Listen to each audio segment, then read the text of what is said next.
Okay. So we're going to work on setting, no, cancel, share. Okay, good. So this screen is being shared right now. What we're going to do, what I'm first going to do is give us a reason why we would want to use VLANs. And so what I have here is a network setup that should be, it's designed to kind of imply that customer service is on the first floor, finance is set up on the second floor, and engineering is set up on the third floor. All three of them have different logical subnets. So the first floor is using 2.0/24, second floor is 1.0, and the third floor is 0.0/24. And these switches are specific to each department. So you have a switch for the engineering department, you have a switch for the finance, and a switch for the customer service department. And what happened was, you know, as business models and networking advanced, people started to realize, do we have to be tied to these physical limitations? And do we have to put engineering all in one location? We have to put finance there in one location and customer service in a different location? Or can they be integrated together? You know, there may be a reason why we want an engineering department member to be near customer service. You know, customer service fields all these calls, and wouldn't it be great if we could have a go-to engineering guy that's right next door? You know, whether it's an office or in another cubicle. And if that was the case, without VLANs, what we'd have to do to achieve that is we'd have to add a switch for the engineering department onto the first floor. So for every department, you would need a separate switch per floor. So we haven't solved the problem, but we've made a bigger problem, which is we have all these expenses because we have to support additional hardware. Does that concept make sense why that would be a problem? To me? Yeah. Yes. Okay, good. I don't think anyone else is on right now. So yeah, any questions I send out are going to be to you unless I hear someone else chime in. So because of that, what we want to do is then we want to say, all right, this isn't a customer service switch. This is a floor 1 switch, you know, and the finance isn't going to be just a finance switch, but it will be a floor 2 switch, and we're going to create these VLANs on it. So if we go into the engineering department, let's start on what was their switch. Let's go in here. Let's take a quick look at the VLANs. So we do a show VLAN, and you can see that we only have one default VLAN right now. And so all Cisco switches are shipped with this one default VLAN, VLAN 1, and we see all of these interfaces are associated to that switch. And a best practice nowadays from Cisco is that we should remove all interfaces from VLAN 1, and that we should not use VLAN 1 at all. We should create a different one that would be considered this native VLAN. So what we want to do is create some VLANs. We're going to try and reduce the amount of switches and allow for departments to connect with each other all on the same floor. And so what we'll do is first by creating switches, by creating VLANs. So I'm going to name this switch so that we don't get confused. Config T. We'll name it floor 3. And so now we're on the floor 3 switch, and we want to have the ability for finance and customer service to be able to move up to floor 3 and work alongside the engineering department and still use that same single switch to access the network resources. And so to do that, we need to create these VLANs. And that's easily done. We just need to go ahead and create it. And the way we do that is just type in, we can say VLAN. We're going to name this one 30, VLAN 30. And so now VLAN 30 exists. It would be good if we can name it so that when we're looking through configurations, it's easy to read. So name engineering. And that's it. There's nothing else that's needed for that. We can go into the next, we can create a new VLAN directly from this line. We actually don't have to exit out just by typing in VLAN. We'll use 20 for the finance department and name that finance. And then VLAN 10 and name that customer service.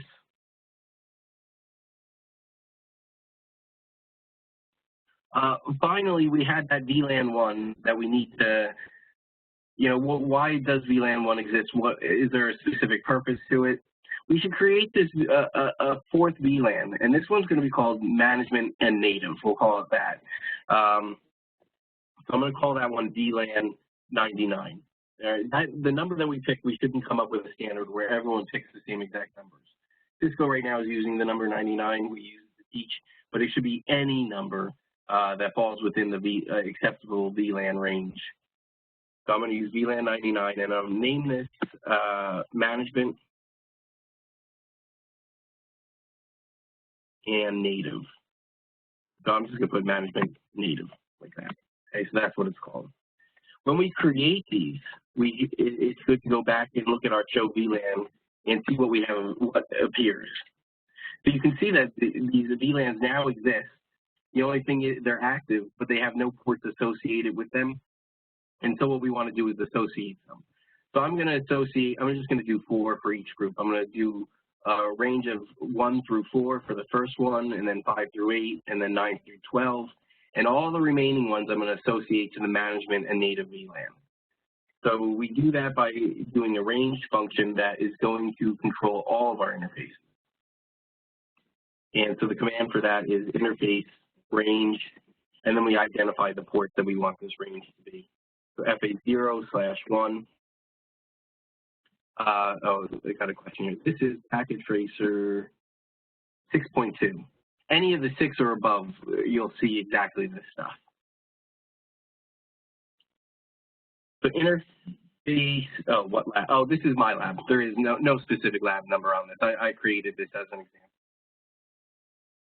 So we would do interface range FA0/1 through FA0/ I wanted to use 4. So 4. And this will be for engineering. So the way we configure that, we have to first put this into access mode, the port itself. So we say switch port mode access. And then we identify the VLAN that we want this switch port to be on. And so that switch port access VLAN 30 was the engineering department. We can do this for the other ranges, interface range FA0/5 through FA0/8. And we'll do switch port mode access, switch port access VLAN 20. And then for the next group, interface range FA0/9 through FA0/ just looking at 9 through 12 we're going to do. And that's switch port mode access, switch port access, VLAN 10. And then we had all the leftovers, and the leftovers we're going to put into our management VLAN, and then we're going to disable those because we're not using them. And so we go into interface range, interface range FA0/13, and we're going to go all the way. This one has 24 ports, so through FA0/24, switch port mode access, switch port access VLAN 99. And we're going to put a keyword here. We're going to, if you use the question mark, I spelled access wrong. Access VLAN 99. Oh, that's it. There is. Oh, this isn't a trunk line, right? So that's all that we actually need. Now, I put these all the remaining ones into VLAN 99. I have no intention currently to use these switch ports. I plan on using the other switch ports, and that's why I've associated them already with their VLANs. But because these won't be used, a really good security measure will be to administratively shut these down. So let's issue a shutdown across 13 through 14 just by issuing the command shut. See that happens, they're all shut down, and we can exit out of this and go back to our VLAN, show VLAN command. Now we'll see a different picture, totally different picture. There's nothing associated with VLAN 1. Best practice, remove everything from that interface, from that VLAN.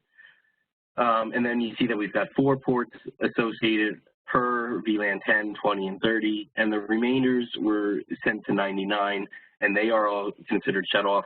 So you can't see from this command that they are shut off, okay?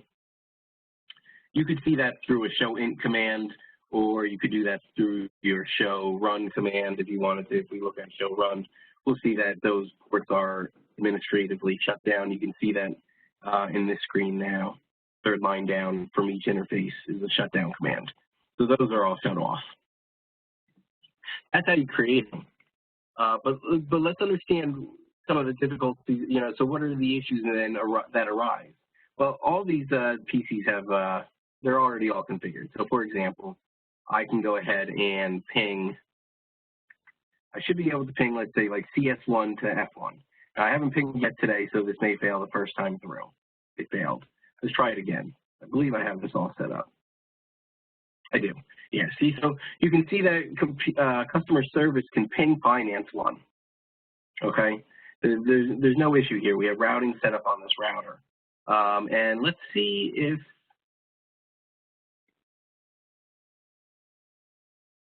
can we ping there? Can we ping engineering at this point? We can. See, we can ping all the way up to engineering. What happens if I go ahead and remove one of these finance department desktops? I'm going to move it over here. I'm going to delete. I'm going to delete the, oops, no, I don't want to do that. I want to delete this connection right there. Okay. And what I want to do is I want to add this computer to this switch. See, so if we were to connect from here, so we want to go from this fast Ethernet, and remember finance I said was the second set. So 0, 1 through 4 were the engineering. We're going to go with 5, which is for finance. 5 through 8 was the finance department ones. Give this 30 seconds for this to boot up, for the connection to actually occur. And then we're going to try and ping these two. And on a normal switch where you're just using VLAN 1, you should successfully be able to ping. And that's one of the nice benefits of the switch. They're ready to go once you power them up. You won't have any security set and you won't have other things set, but you could connect devices and start having access to the network immediately. But what happens here when we create these VLANs? If I try and ping from F2 to E1, it failed the first time, but maybe that's the same issue that we were just seeing. Let's check this second time and see, can we really ping? And it fails again. All right. The reason this fails is because we have set up virtual LANs. It acts like a real LAN. And what we have currently is we have FA01 is this connection right here, connecting you to the router. So this switch directly connects to this router over VLAN 30. But this guy's in VLAN 20. How is he supposed to get to this router? It just can't happen. And so what we need to do is we need to be able to put multiple VLANs on this switch and then route in between them. That's what we need to be able to do. And we can't do that right now. We have to be able to set that up. So let's go about making a change here where this is going to be the case. What I'd like to do is instead of using this network right here, I'm going to start from scratch. Let's create one right from scratch. So I'm going to pull up the router 2 over here, and then we'll use one switch. Okay. We'll put 3 switches up here, but we're going to put them in a different view where we're not thinking in terms of floors anymore. We're thinking in terms, well, we're not thinking in terms of floors by departments. We're thinking in terms of just straight up floors, okay? So maybe this is floor 0. I'm going to actually, on the left-hand side, I'll call this floor 0. Floor 1, we'll do our convention here in this country. Floor 1, floor 2, and floor 3. That didn't change any host names, this is just visual, so we can see what's going on. So we've got these floors right here. And we're going to add VLANs to them all, and then we're going to use a trunk line. A trunk line is going to be a special connection. It's over regular Ethernet cables, but this trunk line allows VLANs to travel across them, multiple VLANs. Because currently, this one right here, this is just one VLAN allowed to travel from this switch to here, and that's VLAN 30 because it's plugged into that 30 interface, into one of the first few interfaces that are associated with VLAN 30. So we want to set them up. So we set them up the same exact way. We use straight through cables. So we're going to go from this router right here. I'm going to go FA00, and I'm going to plug it into, let's use floor 1, because most likely that's where the router is going to be located near this. And I'm going to use the first interface. So I'm going to move this over here so it looks a little bit more realistic. And then I'm going to use crossover cables to connect between each one of these switches. So no longer are we going directly from the switch, from the router itself. We're actually going to go from switch to switch. And this is how we're going to really set up our backbone. Our backbones really are connections between switches. So these are crossover because we're going from similar device to similar device. And I'm going to do 02 to 02, and then 01. 01 to 01 on that one. Okay. And where should we start? Let's start with the VLANs. Let's create all the VLANs on these devices right here. Now, one of the objectives of today was to take a look at VTP, Virtual Trunking Protocol. Okay, and that's a really convenient tool. It allows me to create VLANs once on one switch, on what we'll consider a server switch. And then from there, that server switch will share that VLAN information with all other switches that are a part of this VTP domain. And so I'm going to do that all on floor 1. I'm going to knock off a whole bunch of objectives real quickly. So let's name this switch floor 1, so host name floor 1. And I'm going to create the VLAN first. Let me let them exist, and then I'll show you how to turn on this VTP service. So we said VLAN 10 was customer service. VLAN 20 is finance. And VLAN 30 is engineering. So they're creative. Oh, and one more, VLAN 99, right? VLAN 99, that was management native. Okay, so we've got the 4 that we want created. We have an associated port yet, that's okay. We'll make those decisions when we go to plug them in. But they're created at this point, and what I'd love to do is not have to do that again. I don't want to have to do that on floor 2 and floor 3. And there's a couple reasons. A, let's just say I wouldn't want to do that. Why should I have to do more work? But B, when I type those names in, those names are specific. And if I mess that typing in terms of, let's say, capital letters, one I'd call finance with a capital F, and on another switch I'd call it finance with a lower F. Those are considered to be different VLANs. And we can make those human errors. So we want to try and avoid those at all costs. And in the long run, in large switching environments, this is going to be a significant time saver and benefit for us. So let's configure this VTP service. How can we do that? Well, let's see if we just type in the command VTP and a question mark. Are there features available to us? And there they all are. All 4 of the things that we're going to need are right there. So first, we're going to do VTP domain. We're going to come up with a name for this. And so I'm going to call this test, VTP domain test with a capital T. So I've changed this domain name now to test. Now don't get this confused with Microsoft domains or other type of server-centric domains. This is specifically just the VTP domain on how VTP can communicate with other switches. And I want to put a password on this. And so I'm going to use VTP password, and I'll use the password Cisco, all lowercase. And now I need to put myself in a specific mode. So there's 3 types of modes. You're either a server, a client, or in transparent mode. And we should learn how they all work. But we want to be in the server mode because the server mode is the one that's going to have the controlling features of how do you do this stuff. It'd be a good idea to do no IP lookup. It would be. Yes, it definitely would be at some point. I'm not going to make those mistakes where I'm going to need it, but yes, definitely do that at some point. So I'm going to do VTP mode server, All right, it says device mode is already VTP server. You should always enter it anyway, just to guarantee that it is. So we're in this server mode, and what I'd like to do now is go to, well, let's take a look at our show VLAN, make sure we see them. You can see that we've got them. We still have all these interfaces associated with the default port. We're going to need to move those over to the respective VLANs, get them all out of VLAN once we're not using that at all. But I want to propagate. I want to send all the names of these VLANs to these other switches. If we go into this switch, let's see if does the switch know anything yet. First of all, let's rename it. And I'm going to call this one 4.2. Okay. And now I just want to see real quick, do show VLAN.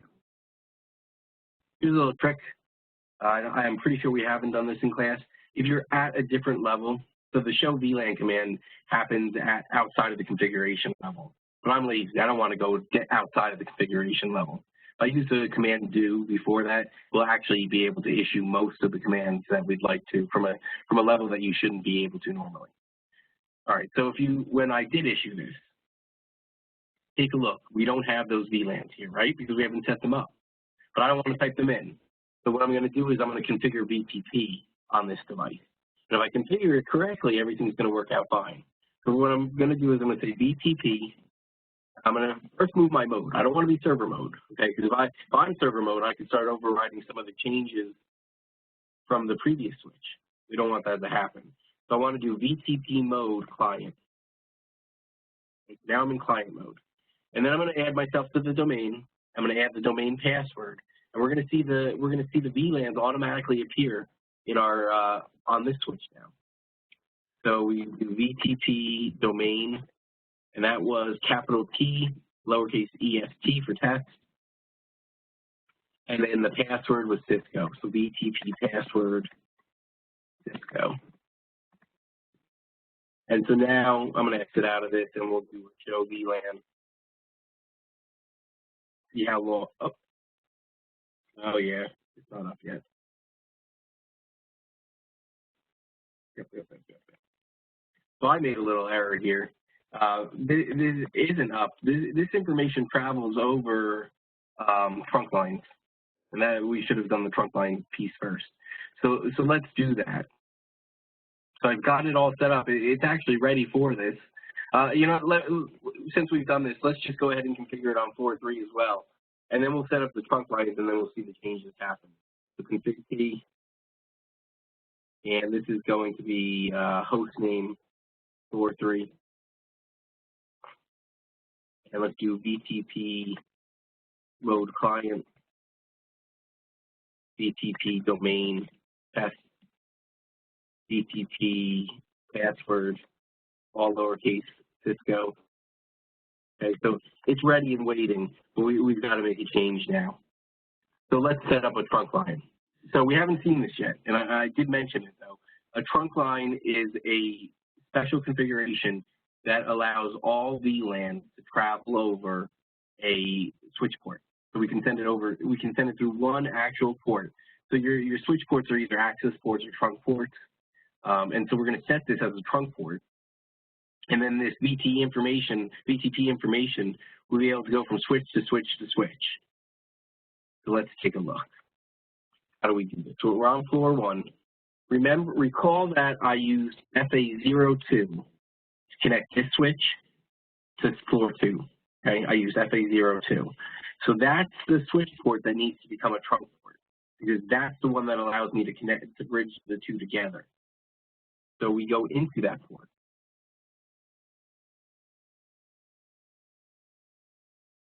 Okay. And after I'm done setting up the trunk line from this switch to the next, if you have any questions, I'll take a look and see what we can do. So, how we did switch port mode access? Well, this is simple. It's just switch port mode trunk. All right, so now this is a trunk line. You can even see that the interface resets itself. It's back to orange. Now we need to do we need to identify something. So we're going to do switch port trunk. So it's similar to how you added the VLAN. You would do switch port access VLAN so-and-so. Well, we're going to do switch port trunk, and then look at the commands that are available to us. There's a couple things. We can actually restrict which VLANs travel over this trunk line. We're not going to. By default, it's going to allow all, and that's what we want. But you do have the ability to restrict the VLANs that can travel from one switch to another.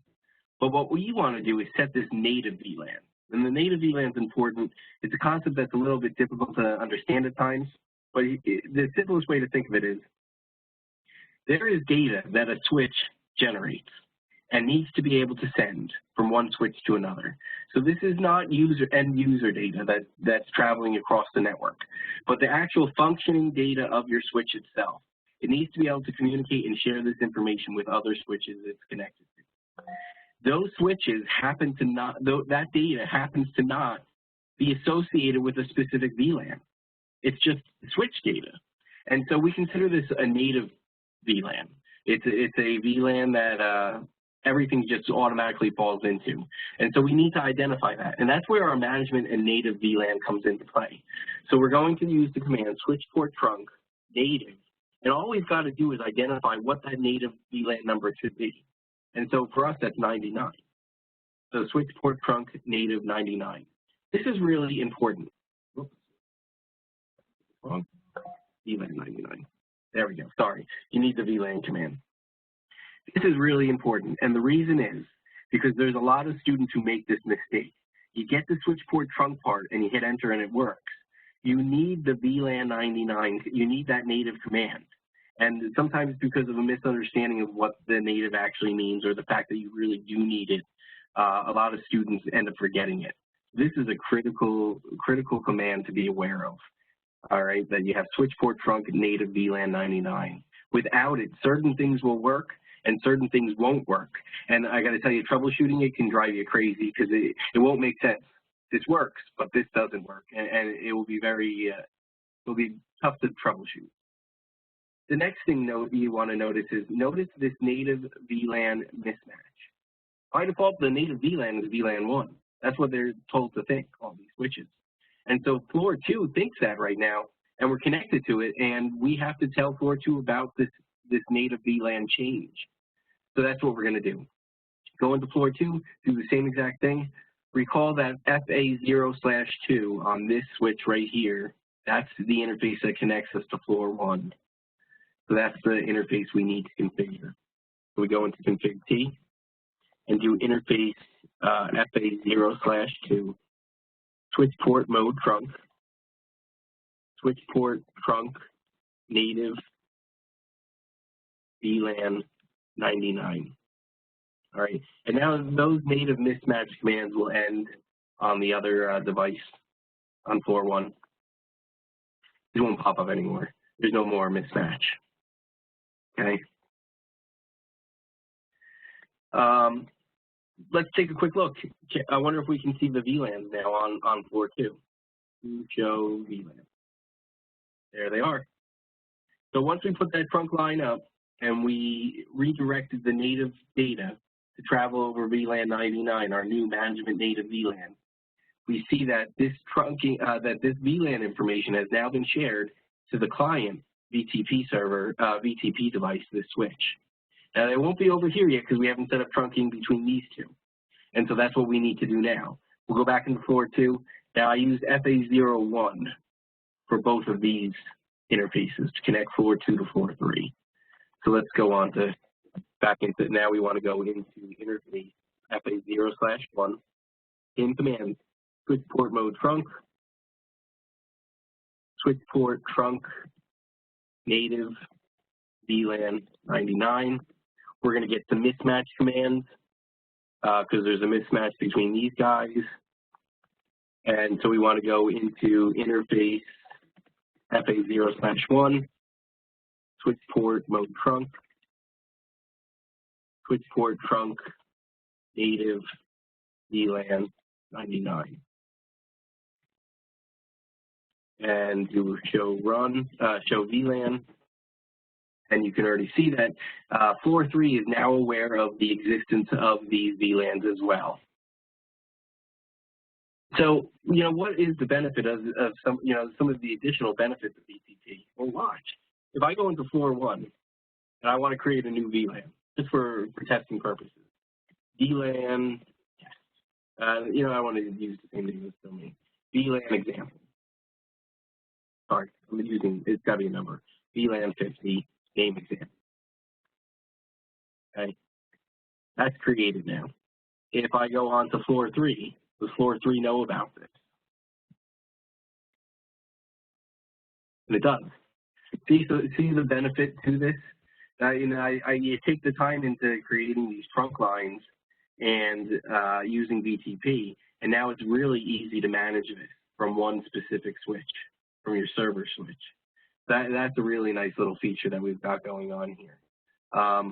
And certain switches actually don't need to have VTP configured in the sense of a client side. We do have a transparent mode, and the transparent mode says, all right, we acknowledge the existence of VTP running.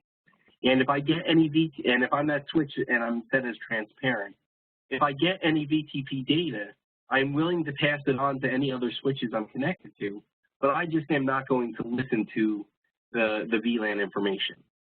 And so you can create new VLANs on this transparent switch, and these VLANs are only needed for that one switch, and that VLAN information won't appear anywhere else. But that switch still participates in sharing VTP information with other switches. So it's pretty beneficial. You'll definitely see test questions about transparency when it comes to BTP mode. And maybe if we have time today, we'll do an example. I'm just not sure that we will. Let me just step in real quick and look at the chat and see if there's anything else. Do you have any specific questions right now before I go into another another feature that we've got to look at? Okay, good. All right, so let me show you this.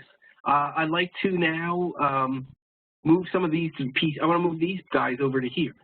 And we'll plug them in, and then we'll move interfaces around and things like that and see the benefits of trunk lines and what they allow us to be able to do. So these PCs are fully configured, so I don't want to recreate the wheel on this.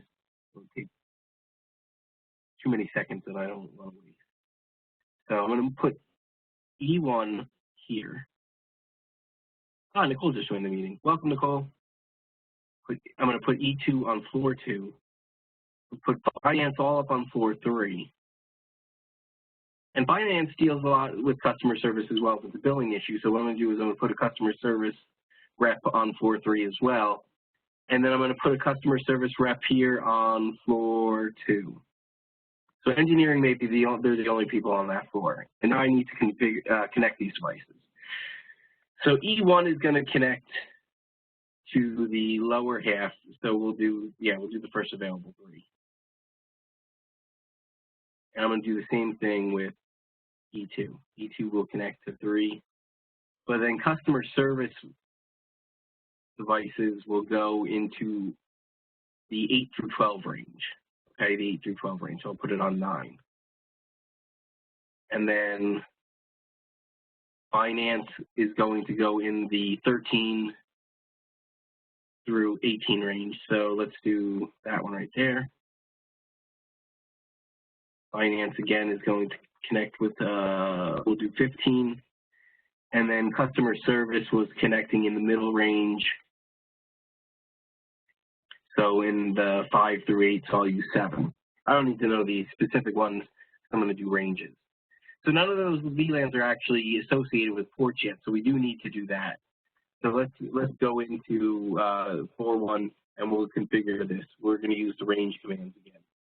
So interface range, FA0. I used 1 and 2 for 1 and 2 are our trunk lines, so we don't want to use those. So we're going to go FA0/3 through FA0/4. And we do switch port mode access, switch port access, VLAN. These were engineers, so that was 30. And that's all we need. That is now set up. You can see it coming back up again. And we're going to do the same here. This oh, wait a minute. I'm sorry. We need to do a full setup of this stuff. That was a little lazy. Interface range, FA0/5 through FA0/8. Switch port mode access, switch port access, VLAN 20, and then interface range FA0/9 through FA0/12. Am I doing 12? You know, I'm going to go all the way up. Doesn't give you. Nicole's having a problem with sound, so I'm going to pause for a second. Jared, do you have a problem with sound? You can hear me, right, Jared? You can just type it in chat if you want. Yeah, so Jared can hear me. Nicole, I don't know why, but it might be sound. It may be a speaker issue on your end, like there's just no speakers that are trying to play it out. I'm not sure exactly. And fix it by clicking audio.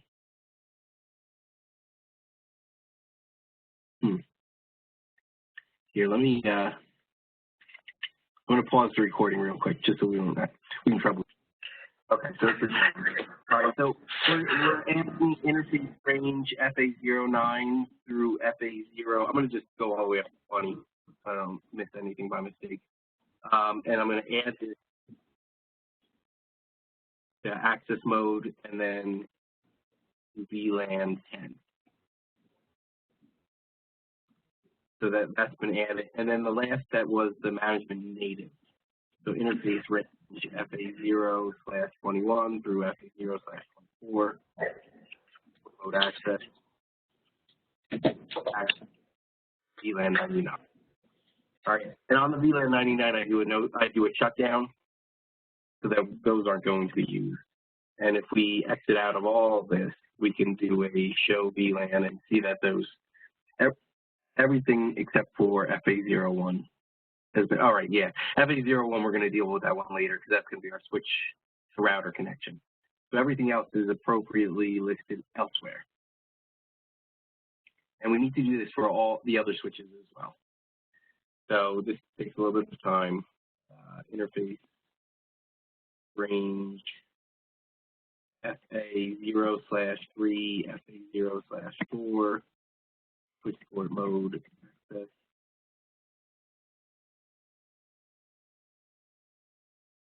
.30 switch port. So that's it for that. And then interface range FA0/5 through FA0/8. Mode access. Switch port access VLAN 20. And then interface range FA0/9 through FA0/20.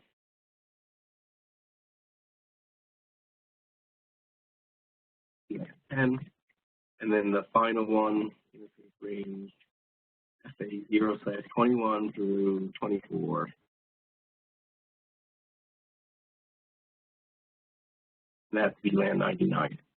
And we shut those down. Okay. And the last switch. We're almost actually, well, we'll be, once we finish this, everything else is going to fall into place pretty quickly. So we're doing FA0/3, 4 for the engineers.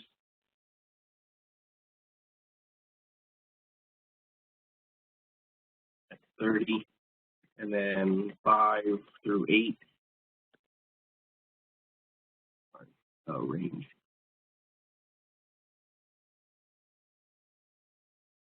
Okay.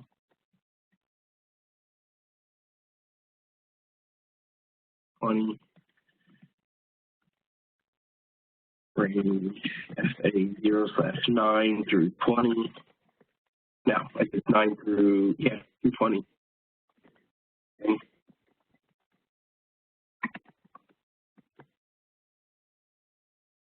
That was 10.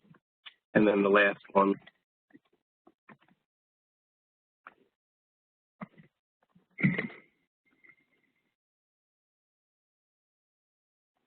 VLAN 99 and shut down.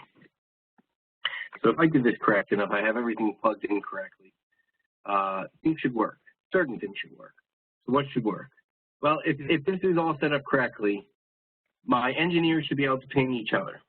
That should happen because, Nicole, what you've missed, just a real quick recap, we created trunk lines between these two switches and between these two switches. And what trunk lines do they allow for multiple VLANs to travel over it. So it's not an access port, it becomes a trunk port, and you can send more than one VLAN type of information across from switch to switch.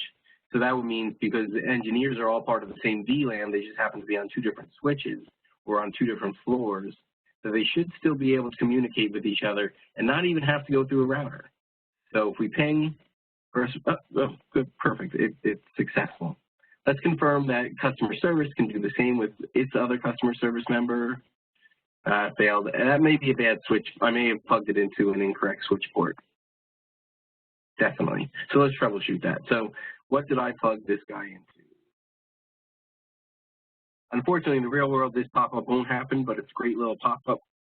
I have customer service 1 plugged into VLAN 10 on FA09. FA09, that's VLAN 10. That's correct. Customer service should be VLAN 10. So let's see if I don't have that over here. Customer service 2. I have finance. I have finance plugged into the 10. And I don't know. I'm just going to delete it, see what disappeared. Got it. Yeah. So finance should be going into the 6 and the 7s, and then customer service can go into any of the higher ones.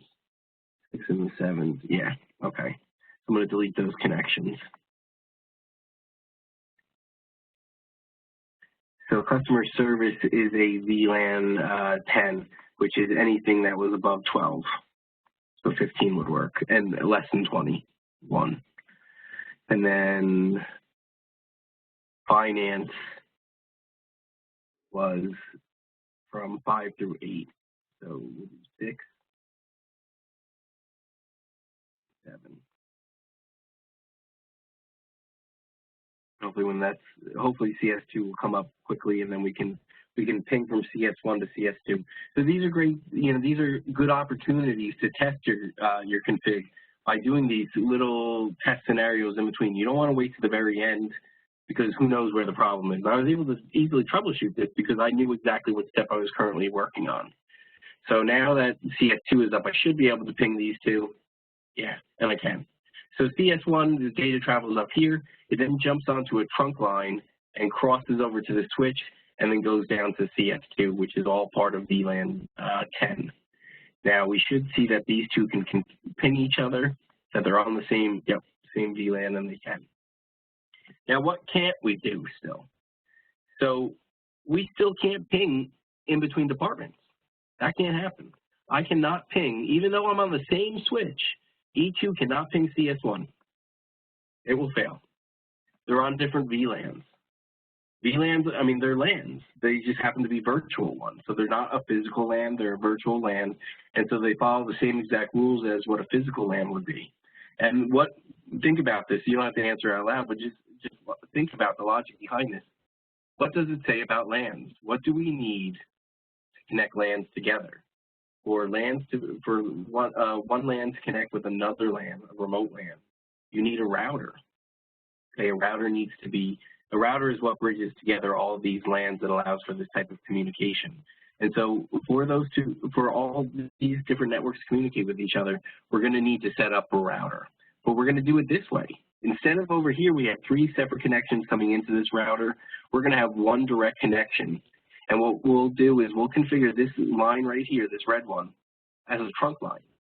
And then we're going to do sub-interfaces. This is something definitely new that you wouldn't have seen prior to this course. And sub-interfaces will allow us to utilize one fast Ethernet interface, or any type of Ethernet interface, but to have multiple VLANs actually traveling over it. So if we were to draw out what was happening, it would actually look like this diagram on the left. But the physical reality is that we only have one cable connecting to it.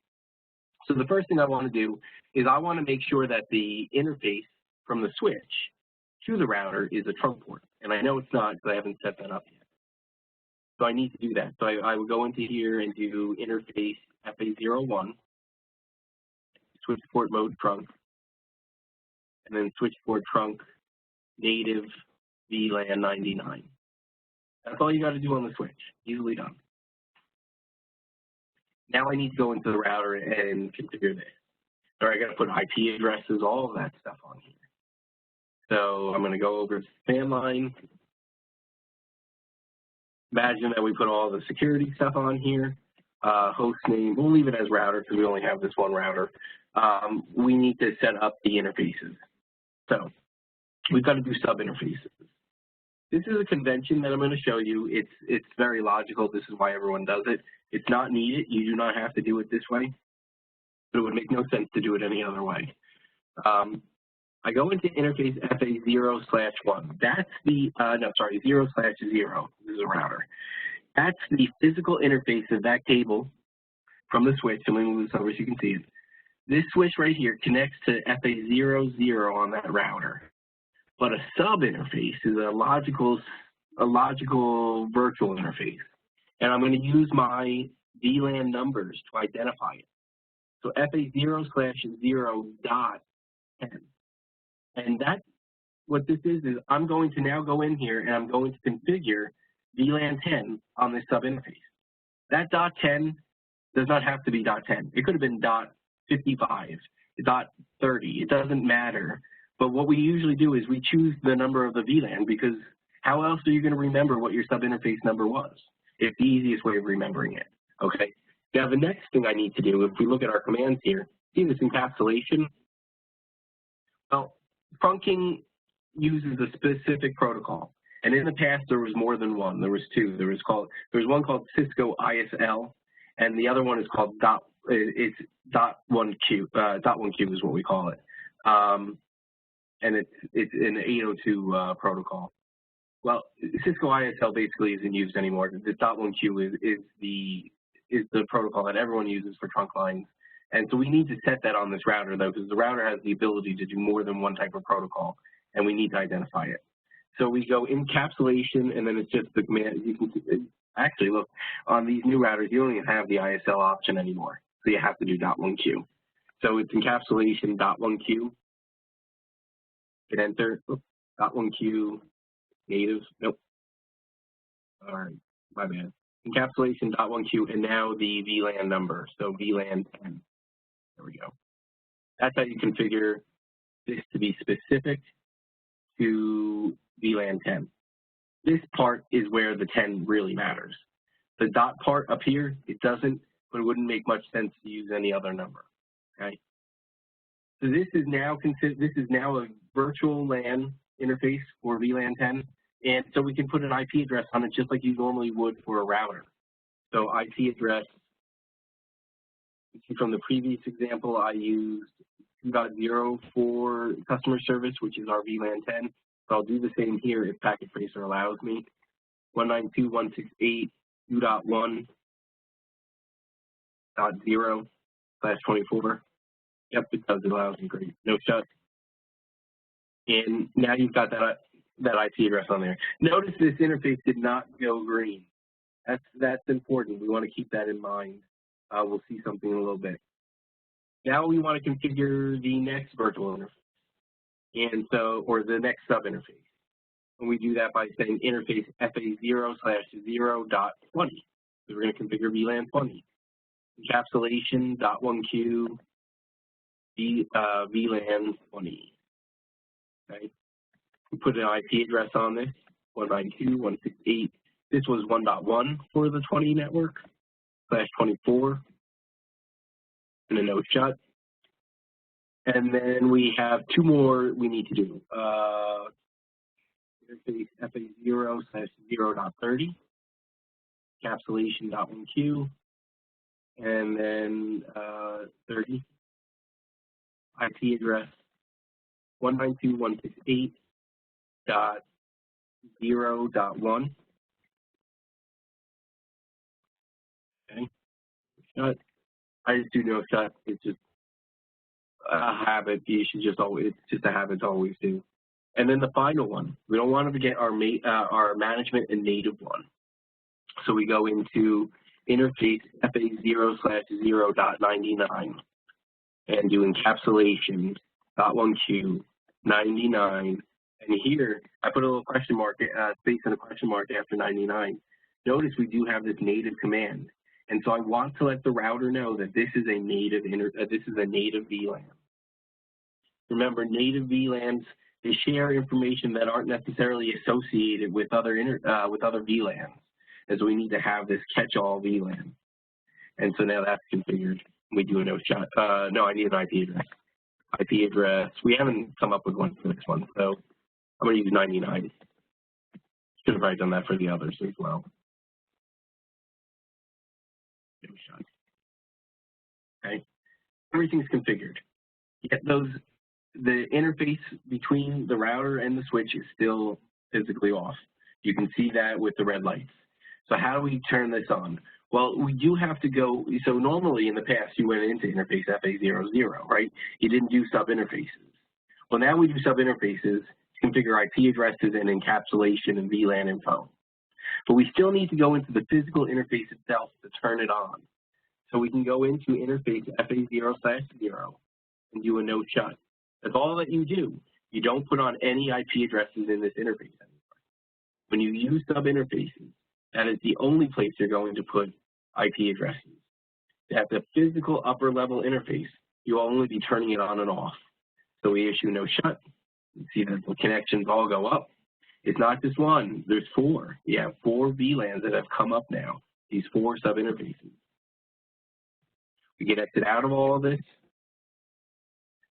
If we do a show IP route, look at the routing table on the router, you can see it looks like you actually have 4 directly connected networks. Well, you do, but it's through one physical interface. And it references each one of these sub-interfaces. Pretty cool. It's some pretty neat stuff because routers just don't come with many Ethernet interfaces for this reason, because we're using this sub-interface feature. We don't need many. All right. So now we should be able to ping E2 to CS1. I think it will fail the first time through, but the second time through it should pass. So let's see. Failed. Successful. Well, I want to show you something even more. So you can see it actually pings each other.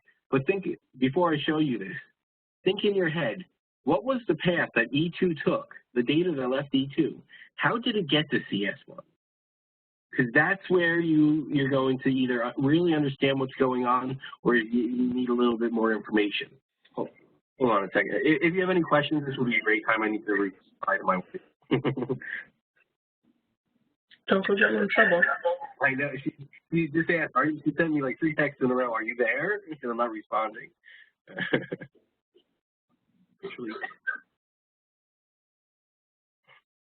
Okay.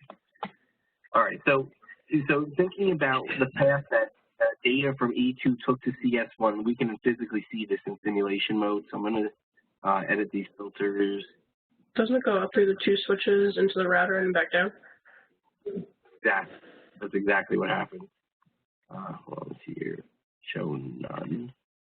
Edit. ICMP. Great. And I'm going to close that. Okay, good. So if we create this simple packet from E2 to CS1 and then follow this, it has to, right? It's going to go to the different switches, but then it's going to go up to router 0. Router 0 is going to send it back onto, now it's traveling over VLAN 10, which is the CS1 VLAN, and then it gets to CS1.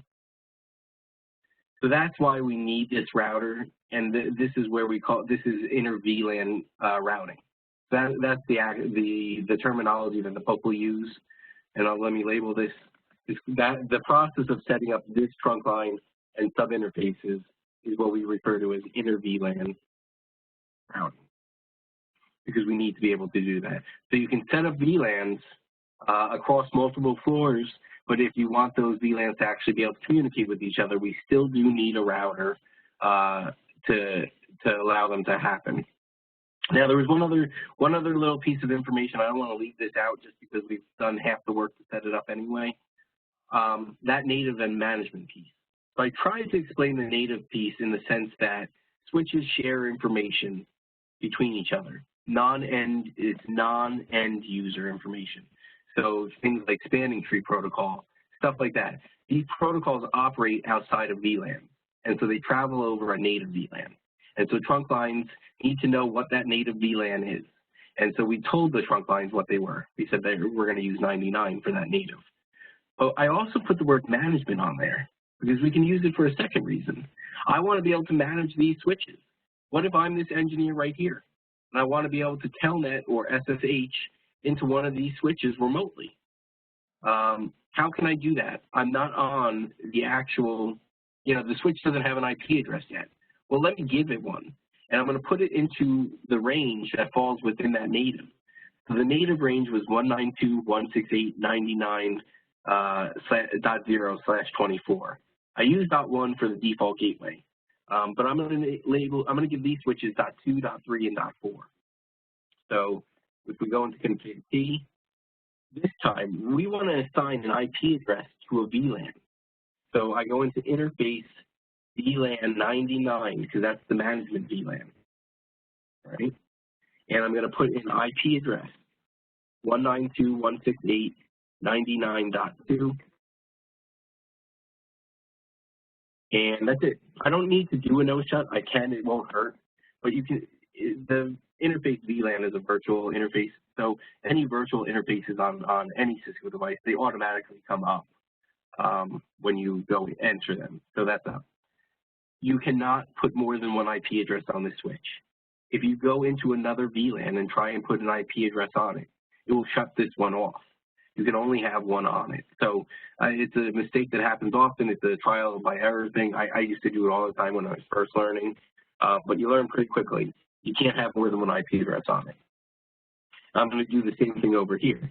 I go into interface VLAN 99, and I put on IP address 192.168.99.3. I'm not going to do no shot. There's no need for a no shot. And then exit out of it. That one's got an IP address. And then one more time. Interface VLAN 99. IP address 192.168.99.4. And they're all configured. So what that means is, if I'm E1 and I want to configure the switch, what will happen is, if I want to even ping it, from E1, if I send a ping to this switch, that ping is going to travel through the switch up to the router. The router is going to then take that data ping, and it's going to remove it from VLAN 30, which is what E1 is on. It's going to then put it onto VLAN 99, and it's going to come back to the switch. The switch is going to respond to the ping with an echo response, and that echo response is going to go back up to the router traveling over VLAN 99. The router is going to switch that over to VLAN 30 and going to send it back through the switch to me. It's crazy that it does that. First, let's ping to make sure it really works, and then we'll observe it actually happening. So I want to ping 192.168.99.2. That's the IP address of that switch. See how long it takes for that to pass.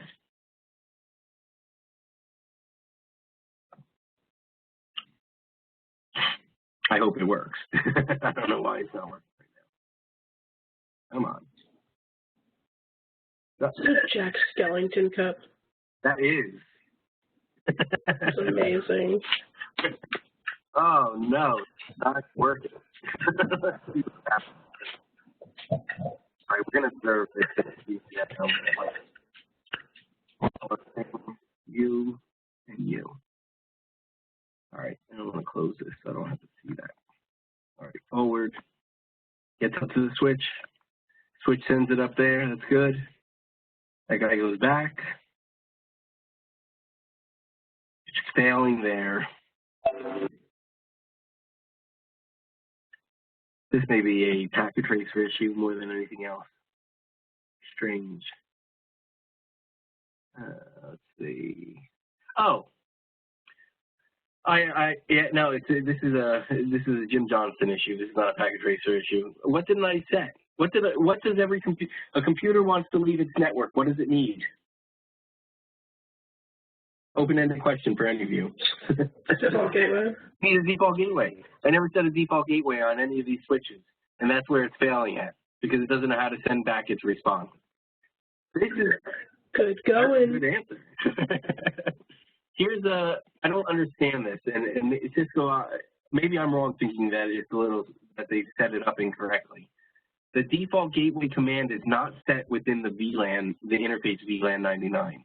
It's set at the global level. I don't get the logic behind it because you're applying an IP address within the interface VLAN 99, but it is what it is. It's been like this for years, and it probably won't be changing. So at the global config level, the command is just IP default gateway. Use the tab button, it will complete it for you. And you don't need a subnet mask, you just need an IP address. So VLAN 99, its default gateway is 99.1.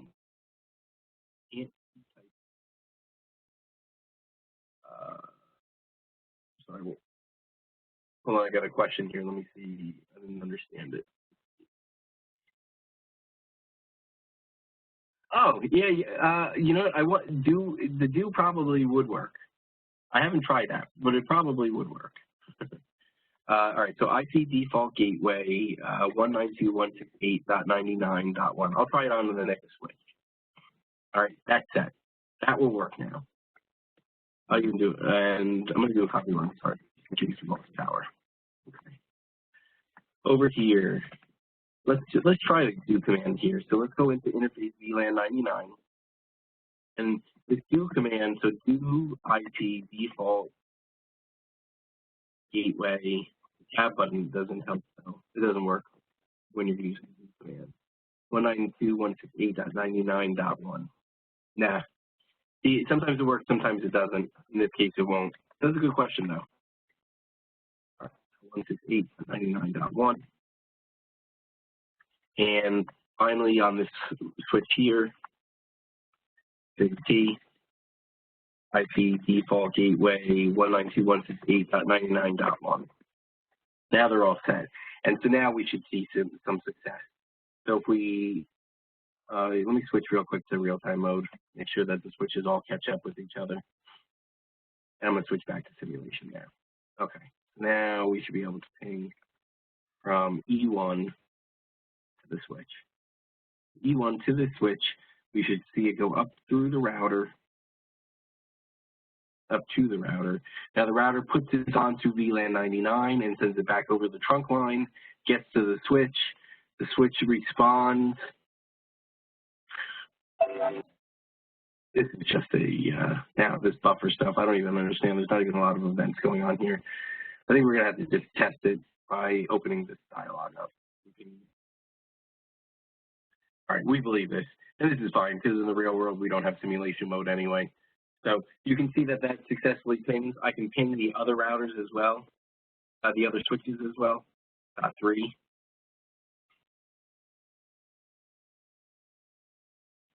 All right, ping .3. Hopefully. Oh my God! Oh, there we go. All right, .3 and .4. Fighting stuff through dark tables.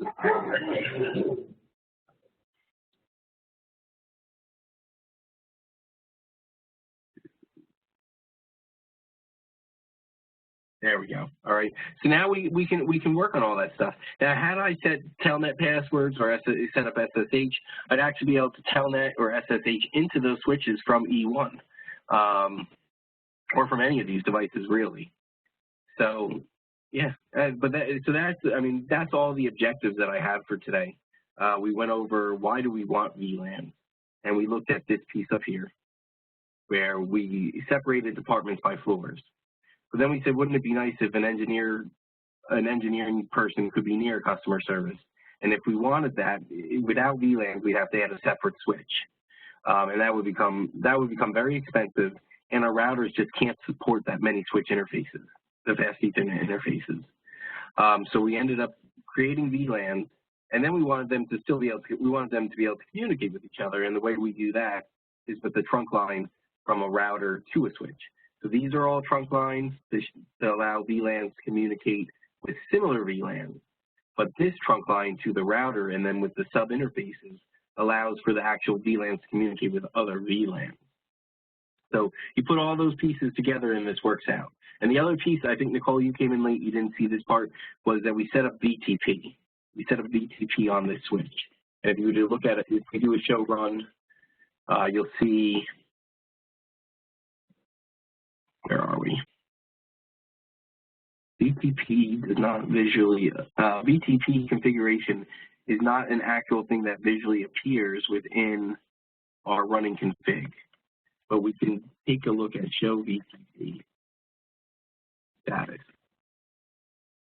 And we do it, I don't know what to do, sorry. If we do a show VTP status, we can see how this was set up, that this is a server mode, my domain is test, and does not show the password. Doesn't show the password. The password is secure with Cisco.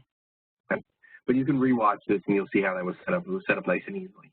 So let me pause this because that's the end of the information I want to give you guys that would be available online. But then if you have any questions after the pause, then I'll take those.